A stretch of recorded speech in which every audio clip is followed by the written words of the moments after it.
Today's question of the day: how should a Christian respond to Islamic Jihad?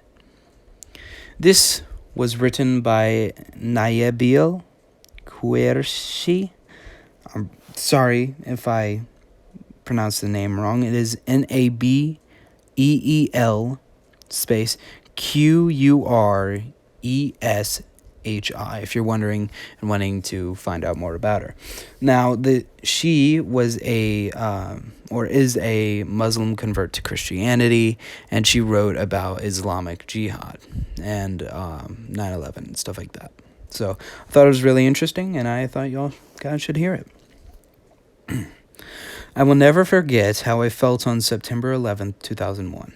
I was 18, a freshman in college and a Muslim. First heard the news of what had happened when I saw dozens of people gathered around a TV in my university's student union. They were watching looped footage in which the World Trade Center was hit by a plane before the towers crumbled, killing thousands. Word soon spread that what we'd seen was not an accident, but a terrorist attack perpetrated by Muslims as an act of jihad. I knew instinctively that people would react angrily, even violently, toward Muslims like me, given what had happened. As far as they knew, I believed the same thing as terrorists, but the Islam I knew was not the same. My parents had taught me that Islam is a religion of peace and that we were supposed to love our country. Islam, as I knew it, in fact, was very different from the faith practiced by terrorists. So I soon wondered, what does Islam really teach? Rather than just continuing to believe what I had been told by my heralds and imams, I started investigating Islam. What I had learned is that the peaceful Islam on which I was raised did not reflect the Islam Muhammad taught. Instead, from the moment Muhammad had a fighting force, he launched more than 8 battles a year, taking thousands of women and children as slaves, beheading hundreds of teenage boys and men, conquering Arabia in the name of Islam, as I would later explain in my book, Answering Jihad. Violent jihad is woven into the very fabric of the faith Muhammad taught. Most Muslims, however, do not follow Muhammad in fighting. In fact, very few even know the truth about jihad. I certainly didn't. I had been taught in mosques that Muhammad only fought defensively and unwillingly.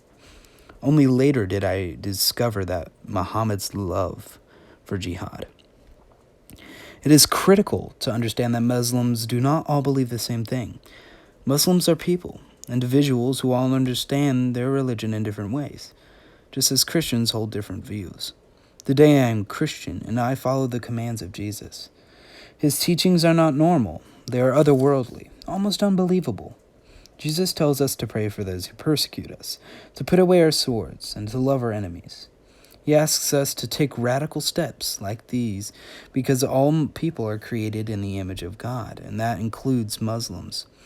Importantly, while Jesus commands us to love Muslim people, we should not love Islam, the religion they practice. Rather, we must speak the truth about Islam. That, in fact, is how Christians should respond to Islamic Jihad. We must proclaim the truth and love Muslims, which means taking a stand against Islam by taking a stand for the gospel. Today, Muslims are coming to Christ at unprecedented rates, and my story is proof of the trend. There have been more conversions from Islam to Christianity in the past 14 years than in the past 14 centuries. This increase in the ranks of heaven means a decrease in the ranks of Islam. Sharing the gospel is the best answer to Islamic Jihad. Hey guys, I hope you enjoyed this article by Nabeel Qureshi. I'm not sure that's how you pronounce it, but that's how I am. And I'll see you guys later.